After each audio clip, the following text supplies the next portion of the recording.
ஃப்ரெண்ட்வுட்ஸ் நேயர்களுக்கு வணக்கம். தமிழ் பார்த்த நிறைய பேர் கொஞ்சம் கன்ஃபியூஷனாக இருக்கும்னு நினைக்கிறேன். இப்போ எதுக்கு தேவையில்லாமல் ஐபிஎல் பற்றி பேசுகிறேன், அதுவும் ஐபிஎல் வர்சஸ் வேர்ல்டு கப், இது எதுக்கு, எதுக்கு இந்த கம்பேரிசன் அப்படி யோசிச்சுட்டு இருப்பீங்க. ஆக்சுவலி இந்த வீடியோ போடுற கொஞ்ச நேரத்துக்கு முன்னாடி வரைக்கும் நானும் வந்து இந்த மாதிரி தான் வீடியோ போட போகிறேன், எனக்கு தெரியல. நான் சரி ஓகே வேர்ல்டு கப் என்ன நடக்குது அதை பற்றி சொல்லி போயிடலாம்னு நினச்சேன்.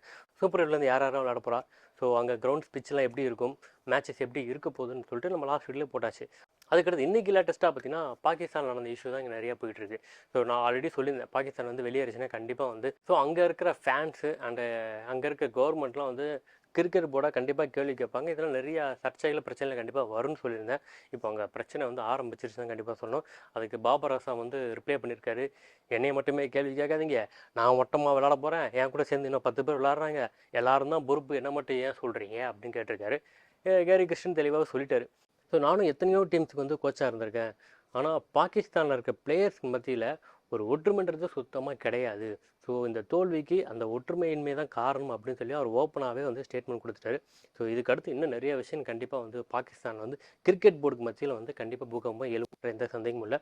ஸோ இந்த நியூஸ் எல்லாம் முடிச்சாச்சு, அடுத்து என்ன பேச போகிறத நானும் யோசிச்சுட்டு இருந்தேன். அப்போ தான் எனக்கே தோணுச்சு, இது வரைக்கும் நம்ம வேர்ல்டு கப் நியூஸ்ன்னு பார்த்தீங்கன்னா நம்ம வேர்ல்டு கப் பற்றி நிறைய வீடியோஸ் போட்டுட்டு தான் இருக்கோம், ஆனால் வியூஸ் பார்த்தீங்கன்னா ரொம்ப கம்மியாக தாங்க போயிட்டுருக்கு. ஆனால் அதுக்கு முன்னாடி நம்ம ஐபிஎல் பற்றி போட்டோம், பார்த்தீங்கன்னா ஐபிஎல் பற்றி சென்னையை பற்றி போட்டோன்னா வியூஸ் லைக்ஸ் எல்லாம் பிச்சுக்கிச்சு. அது ஏன்னு இப்போ வரைக்கும் எனக்கும் புரியலைங்க. ஸோ நாங்கள் அப்போ தான் ஸ்டார்ட் பண்ணப்போவே ஐபிஎல் பற்றி போடும்போது இவ்வளோ ரெஸ்பான்ஸ் இவ்வளோ வரவேற்பு இருக்குன்னா கண்டிப்பாக வேர்ல்டு கப் இருக்குன்னு நினச்சா நாங்கள் பண்ணோம். ஆனால் பண்ணும்போது நாங்களும் புரிஞ்சுக்கிட்டோம், சரி ஓகே ஐபிஎல் வேறு வேர்ல்டு கப் வேறு. ஸோ நார்மலாகவே ஒரு ஸ்டேட்டு மேலே இருக்கிற லவ் நம்ம நேஷ்னல் மேலே, அதுவும் நம்ம நாட்டுக்காக இருக்காதா அப்படின்னு தான் யோசிச்சுட்டு இருந்தேன். ஆனால் இல்லையே, என்ன பண்ணுறது, அது ஏன்னு எனக்கும் புரியல. அது ஏதாவது யாருக்காவது தெரிஞ்சுன்னா கண்டிப்பாக கமெண்ட் செக்ஷனில் மென்ஷன் பண்ணுங்கள்.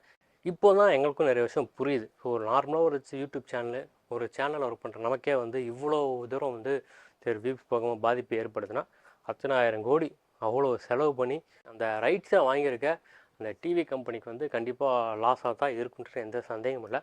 இதைத்தான் நம்ம வந்து ஐபிஎல் வீடியோவில் ஒரு வீடியோ சொல்லியிருந்தோம். ஸோ கண்டிப்பாக அடுத்த வருஷம் நம்ம எம்எஸ் தோனி வந்து கண்டிப்பாக சிஎஸ்கேல விளையாடணும், கிரவுண்டுக்கு கண்டிப்பாக வரணும் அப்படின்னு எல்லாருமே சொல்லியிருந்தாங்க. டிவிக்காரங்களும் கண்டிப்பாக விட மாட்டாங்க, கண்டிப்பாக வந்து அவங்க வந்து அப்ரோச் பண்ணுவாங்க, நீங்கள் வந்து கண்டிப்பாக விளையாடணும்னு சொல்லிட்டு. அதுக்கு ஏன்னு சொல்லிட்டு இப்போவே நமக்கு நிறைய ரீசன் தெரிஞ்சிருக்கும்னு நினைக்கிறேன். இப்போ ரீசெண்டாக நடந்து முடிஞ்ச ஐபிஎல் 2024 வந்து மக்கள் வந்து நம்ம தலை தோனிக்காக தான் பார்த்தாங்கன்னு நான் சொல்லியிருந்தேன். அப்போ சில பேர் நம்பாமல் இருந்தாங்க. 2024 ஐபிஎல் தலை தோனிக்காக நடந்ததுன்னு சொல்கிறத விட தோனியால் தான் கல்லா கட்டிச்சுன்னு தான் கண்டிப்பாக சொல்லணும். ஸோ அதை டிவி நிர்வாகமே அஃபிஷியலாக வந்து சொல்லியிருந்தாங்க. ஸோ தோனி விளையாடக்கூடிய மேட்ச் ஹவுஸ் வியூவர்ஸ் வந்து அதிகமாக இருந்தாங்க. ஸோ தோனி விளையாடாத மற்ற மேட்சஸில் வந்து வியூவர்ஸ் கொஞ்சம் கம்மியாக தான் இருந்தாங்க. எல்லாத்தோட மற்ற ஸ்டேட்டில் கூட தோனி போகும்போது அவருக்கு அங்கே எவ்வளோ வரவேற்பு இருக்குது, ஸோ அவரை பார்க்குறதுக்கு எவ்வளோ பேர் வராங்க, ஸோ அவர் விளையாடுறத பார்க்கணுன்றதுக்காண்டியே வர்றதுனால தான் நம்ம தோனி கூட வந்து அவரால் முடியாட்டு கூட லாஸ்ட்டு ஃபியூ ஓவர்ஸ் வந்து விளையாண்டு போயிருந்தார். ஸோ அவர் விளையாண்டு அந்த ஓவர்ஸ் தான் இப்போ வரைக்கும் ஐபிஎல் மெமரபிள் கண்டிப்பாக இருக்குன்னு சொல்லணும். எல்லாத்தோட முக்கியமாக அந்த 6 மறந்துடவே முடியாது. 110 மீட்டர் வேறு லெவல் அது. ஸோ எல்லாமே நம்ம கடந்து தான் வரணும். அப்படி சொல்லும் போது நிறைய பேருக்கு வந்து கஷ்டங்கள் வரும். ஒன்றும் பிரச்சனை இல்லை, வரக்கூடிய ஐபிஎல் கண்டிப்பாக நம்ம டீம் கண்டிப்பாக கப்பை அடிச்சு தூக்குன்றதுல எந்த சந்தேகமும் இல்லை. எல்லாத்தோட முக்கியமாக இப்போ நம்ம வேர்ல்டு கப் வருவோம்.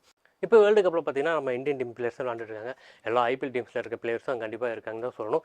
இருந்தாலும் நம்ம மக்கள் வந்து ஐபிஎல் கொடுக்குற அளவுக்கு ஆதரவு ஏன் வேர்ல்டு கப் கொடுக்க மாட்டேன்றாங்க?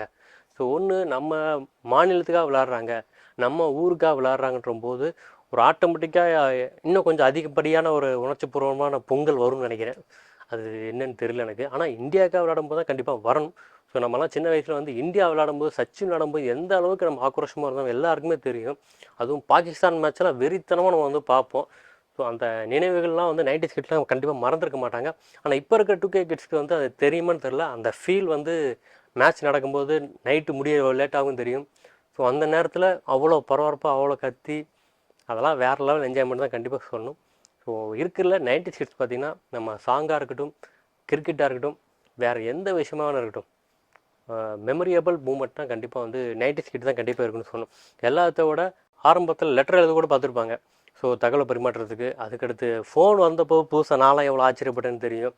அதுக்கடுத்து இப்போ இமெயிலில் டேரெக்டாக வீடியோ கால்ஸ்லாம் போயிட்டோம். இருந்தாலும் அந்த 3 ஸ்டேஜுமே கடந்து வந்தது பார்த்திங்கன்னா கண்டிப்பாக 90s கிட் தான்.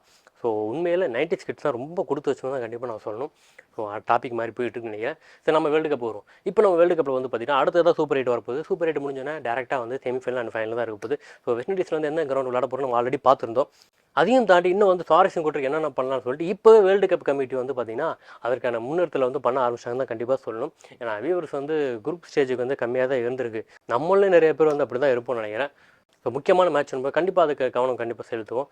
ஸோ ஐபிஎல்லாக வேர்ல்டு கப்பாக பார்த்தா உங்களுக்கு எந்த மேட்ச் பிடிச்சுன்றது கண்டிப்பாக கமெண்ட் செக்ஷன் மென்ஷன் பண்ணுங்கள். எனக்கு தெரிஞ்சு பார்த்தா 90 to 95% வந்து சிஎஸ்கே விளாண்டா தான் அந்த வெறி, அந்த ஆக்ரோஷம், அந்த 2020 தான் வேறு லெவலில் இருக்கும். ஆனால் இப்போ நடக்கிறது 2020 தான் நிறைய பேர் தெரிய மாட்டேங்கி.